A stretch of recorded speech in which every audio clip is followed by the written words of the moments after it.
Bom, quem vai conversar conosco agora sobre a crise de abastecimento e locomoção, afinal de contas, só o carro é para a gente se locomover? Eu converso agora tudo isso com o educador financeiro Ricardo Natali. Está no ar ao vivo, 8 horas 38 minutos, mais uma edição do nosso Tribuna Independente, feito com o coração, especialmente para você.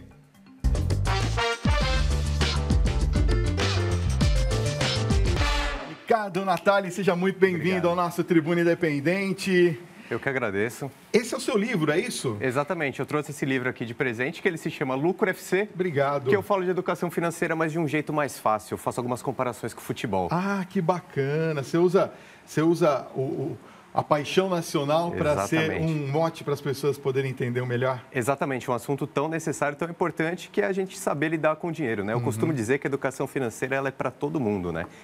Quanto mais a gente souber lidar com o dinheiro, melhor a gente vai conseguir concluir nossos objetivos de vida, alcançar nossos sonhos e ter uma vida mais sustentável. Agora, falando da atualidade um pouquinho, Ricardo, vamos mexer na ferida? Vamos, com certeza. Gasolina nas alturas. Sexta-feira nós entrevistamos um especialista aqui e teve uma telespectadora que disse que encontrou o combustível a R$12, um absurdo, né? O IPVA, o seguro, estacionamento na vaga ou na rua, os juros de um financiamento. Olha, são muitas coisas que envolvem um planejamento financeiro. Com essa crise que o país vem passando nas últimas semanas, qual que é a primeira preocupação que o brasileiro tem que ter com o seu bolso, hein, Ricardo? Eu entendo. A gente está passando realmente por uma crise, é um momento grave.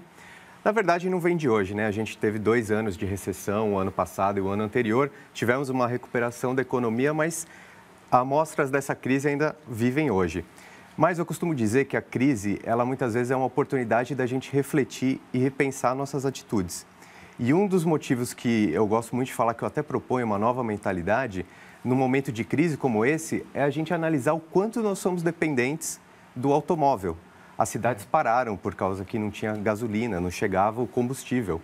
E eu proponho essa nova mentalidade de pensarmos, será que o automóvel é o único meio de transporte que nós podemos nos locomover? Eu acredito que hoje em dia a gente tem que começar a pensar em alternativas de locomoção que sejam menos poluentes, que as cidades são muito grandes. Se todo mundo tiver um carro, a cidade não comporta, né? Então, eu acho que no momento de crise a gente pode começar a repensar as nossas atitudes, né? Os nossos atos mesmo. Sem dúvida.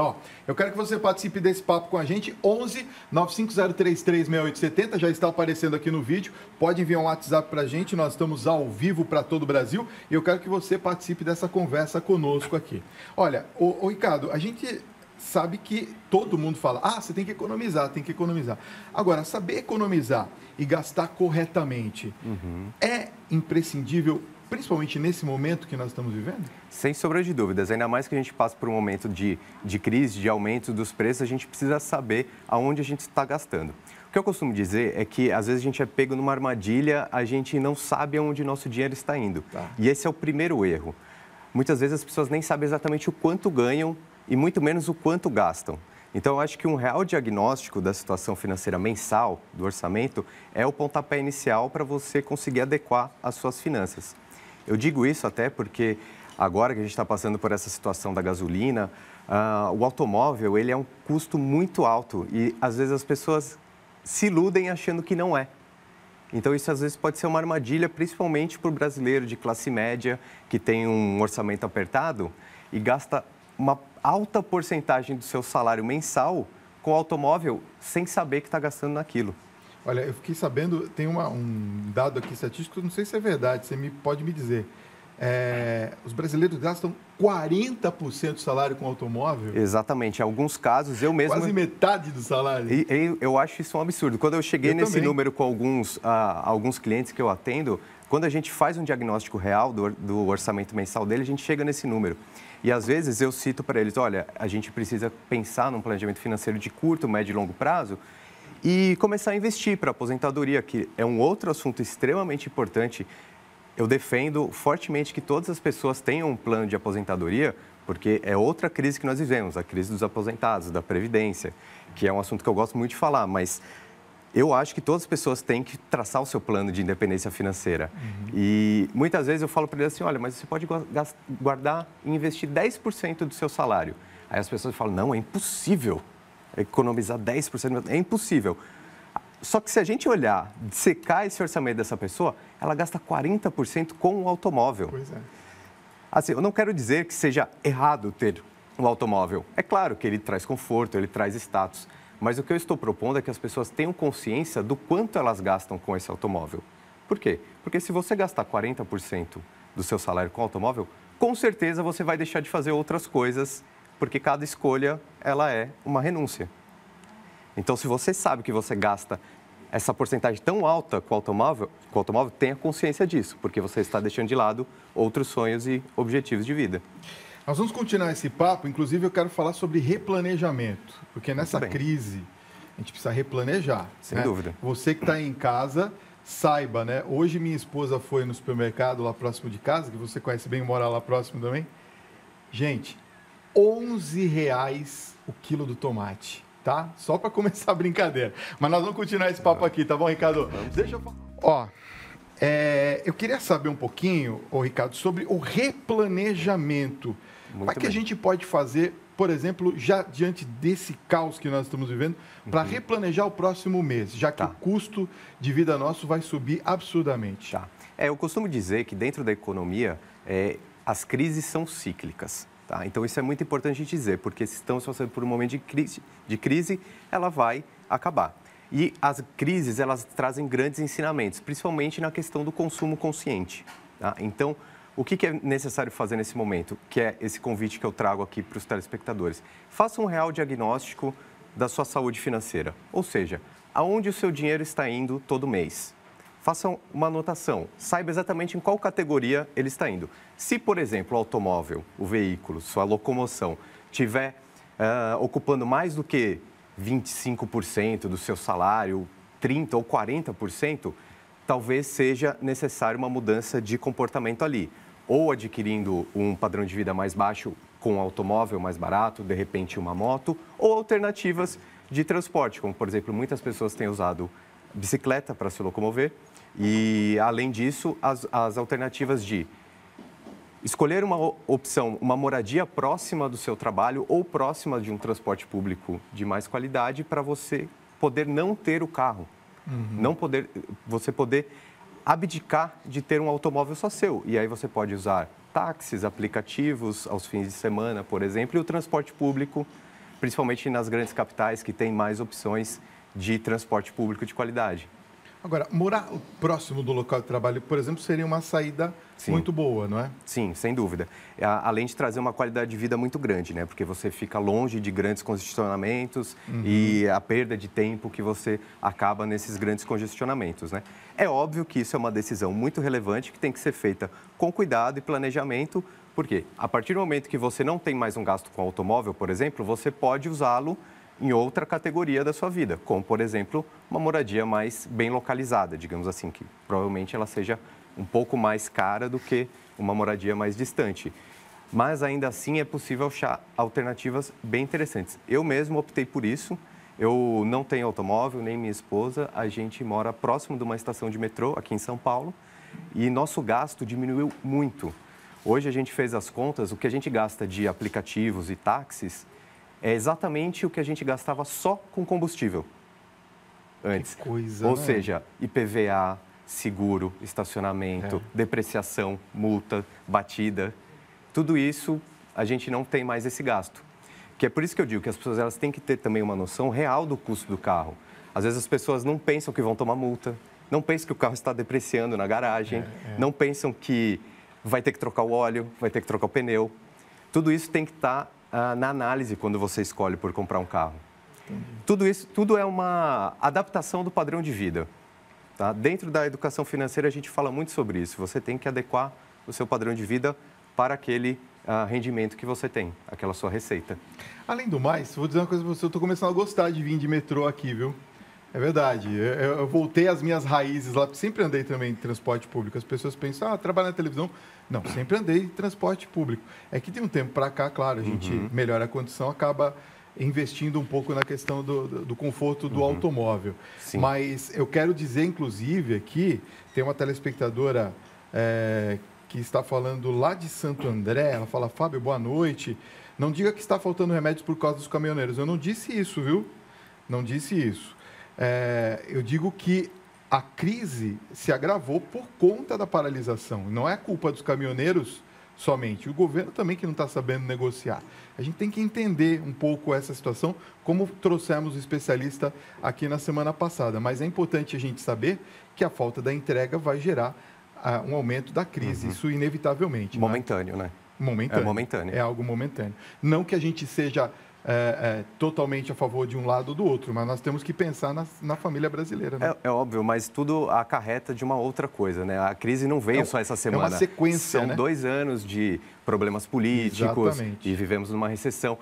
Nesse momento, o grande impacto foi por causa de um aumento do dólar e um aumento do preço do petróleo. Ou seja, fatores externos que acabaram culminando com uma crise enorme aqui nos caminhoneiros e no abastecimento do Brasil inteiro. Deixa eu mandar um abraço aqui para Maria Lúcia, do Rio de Janeiro, que está nos acompanhando também. Concordo com você. Em breve teremos uma melhora de qualidade de vida. Isso é verdade. Temos que lutar por isso, não é, no nosso Brasil. Sem sombra de dúvidas. Agora, Ricardo, na sua opinião, nós estamos falando de crise aqui, principalmente de abastecimento, não é? Quanto que essa crise vai acarretar em prejuízos aos brasileiros, por exemplo, que têm carro? Olha, eu diria que essa crise ela vai acarretar para todos os brasileiros. Simplesmente porque já está sendo anunciado aumento de impostos. Se não tiver aumento de impostos, os fretes vão ser mais caros de todos os produtos. Então, eu acho que infelizmente, um impacto dentro da economia. Muito acontece por causa da incerteza política. Estamos num ano de eleição que é muito complicado para a economia, mas ainda estamos passando por um momento de retomada econômica. A expectativa de crescimento para o Brasil esse ano ainda está maior que 2% no ano, o nosso PIB. Então, isso é algo positivo. Então, eu acho que nós temos que acreditar, lutar, como você disse, pela melhora do país. E dentro das nossas finanças pessoais, é a gente fazer uma grande reflexão mesmo, fazer um diagnóstico verdadeiro de onde estão indo nossos gastos, de onde vêm nossas receitas e pelo menos poupar uma parte dos nossos rendimentos, ali das nossas receitas, 10% a 20%, pensando em atingir sonhos de curto, médio e longo prazo e até a aposentadoria, que é um assunto muito grave também. Mais uma pergunta de telespectador, o Mário Lúcio, de Tiros, Minas Gerais, está nos acompanhando. Ele está perguntando, depois que terminar a greve, quantos dias são suficientes para normalizar a situação do povo brasileiro? E eu vou acrescentar aqui nessa pergunta dele o seguinte, uma família de classe média, uma família como nós temos a grande parte do povo brasileiro, quanto tempo ela demora para recuperar essa falta, né, desses produtos que ela está acostumada a ter na mesa, por exemplo? Sim. Eu acho que vai ser uma melhora gradativa, realmente vai ser aos poucos, até porque os próprios caminhoneiros não vão voltar todos juntos ao trabalho. A gente vê que tem uma dissidência dentro das próprias manifestações.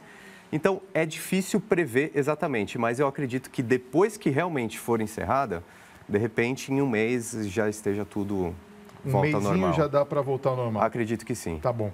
Tem uma pergunta de Belo Horizonte. Vamos? Daqui a pouquinho. Me espera aqui que eu já volto. Bom, vamos a uma pergunta, então, de Belo Horizonte. Olha, quem envia para a gente é a Valdirene. Um abraço carinhoso a todos vocês aí de Belo Horizonte. Ela diz assim, boa noite, Fábio. Boa noite, Ricardo. Existe alguma forma que você possa orientar a gente para ter um cuidado financeiro melhor, principalmente nessa crise? Como economizar? É possível? Claro, sempre é possível. Eu digo que todas as pessoas que tiverem um bom planejamento e diagnosticarem bem sua situação financeira conseguem economizar de 10% a 30% dos seus salários. Opa! Isso é possível.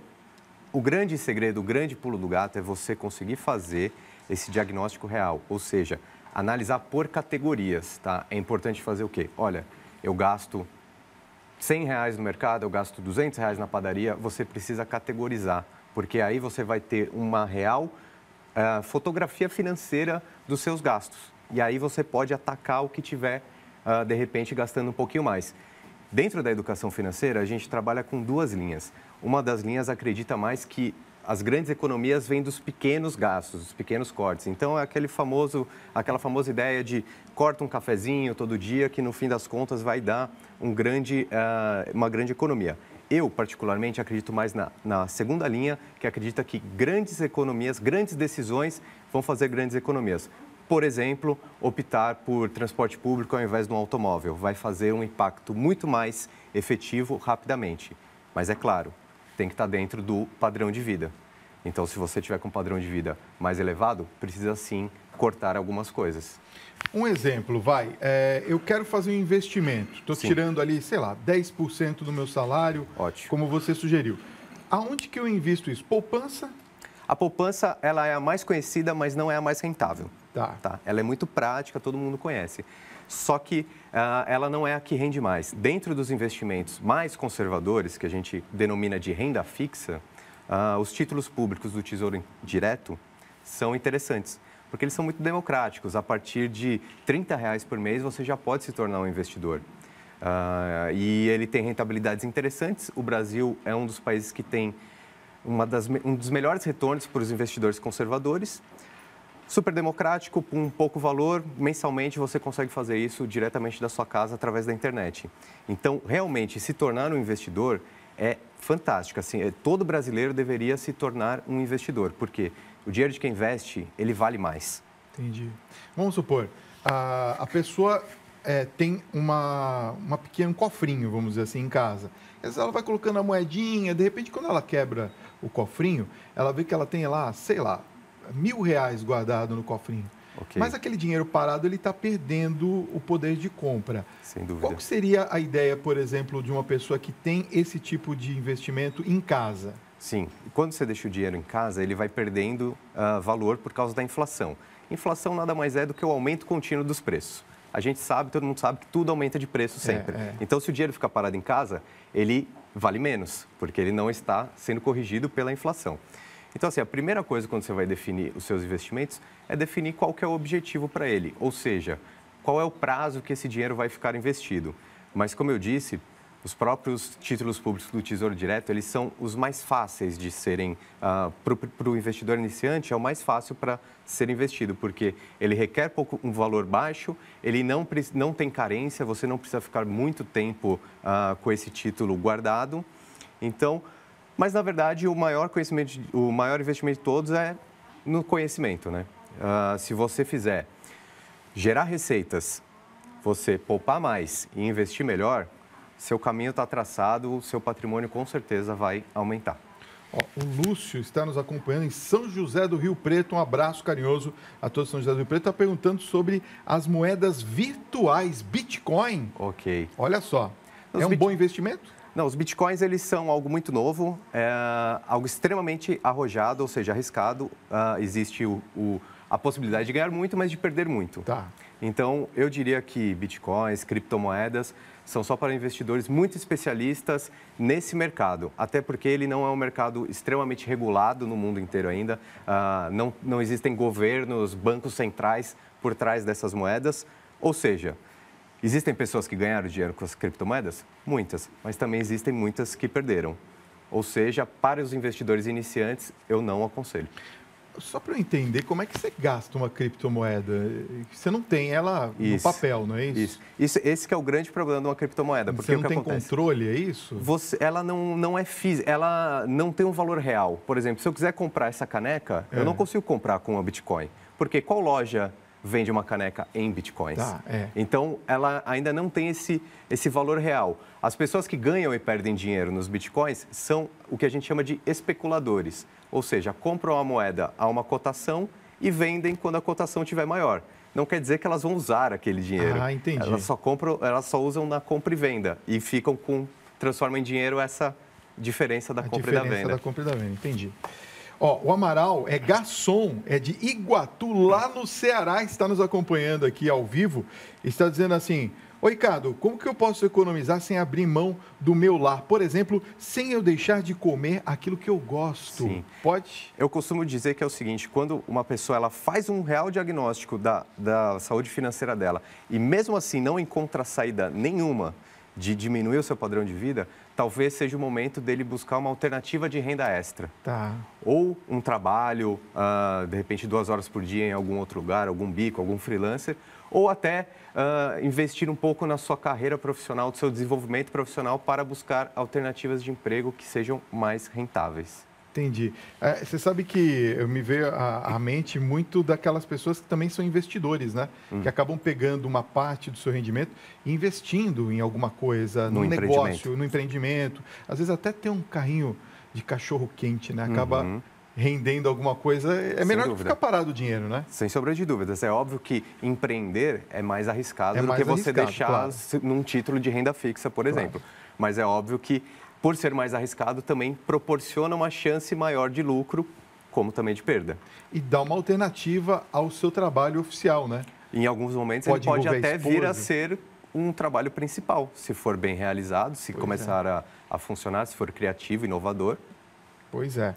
Olha, tem muita gente participando, quero agradecer o carinho da sua audiência, continuem participando, eu volto já, porque tem uma pergunta de Uruguaiana, Rio Grande do Sul. Espera aí que eu já trago, deixa eu falar. Bom, vamos à pergunta então lá de Uruguaiana, Rio Grande do Sul. Vamos Bora nessa. lá? Vamos ver aqui. Boa noite, Fábio. Boa noite, Ricardo. Excelente programa essa noite. Como eu sou totalmente leiga nesse assunto, Ricardo, como que eu posso começar a investir no Tesouro Direto? Aonde eu vou? Ok. É a Silvia que está perguntando. É uma ótima pergunta. Para investir no Tesouro Direto, você faz tudo online, tá? É através da internet e você precisa... A indicação é que abra uma conta numa corretora de valores, tá? Muita gente fala sobre investir nos bancos. Sim, é possível investir nos bancos, só que eles costumam ter taxas mais altas, então isso diminui a rentabilidade. Então, o que eu indico são corretoras de valores. Então, pode entrar na internet, procura por lá por corretoras, você vai ver as mais famosas, mais conhecidas, as 4 ou 5 maiores, são totalmente seguras, pode investir com tranquilidade. Abre uma conta, todo o processo é digital pela internet, então em qualquer lugar do Brasil é possível fazer. E a partir do momento, vai demorar ali uns 15 dias para abrir a conta, entregar toda a documentação, você já pode, através da internet mesmo, comprar os títulos. R$30? A partir de R$30 já é possível. Vou começar. Comece, faz muito bem. E se você quiser mais informações, vou passar os contatos aqui do Ricardo Natali. É www.lucrofc.com.br, está aparecendo aí no vídeo. O e-mail ricardo@lucrofc.com.br. O YouTube é youtube.com/c/lucrofc. Exatamente. É isso? Sim. E o Facebook é facebook.com/lucrofc. Se você quiser um livro muito bom para você aprender, eu recomendo esse daqui, que é do Ricardo, para você se divertir um pouquinho, né? Porque fala dos times de futebol e tal. Lucro FC, tá bom?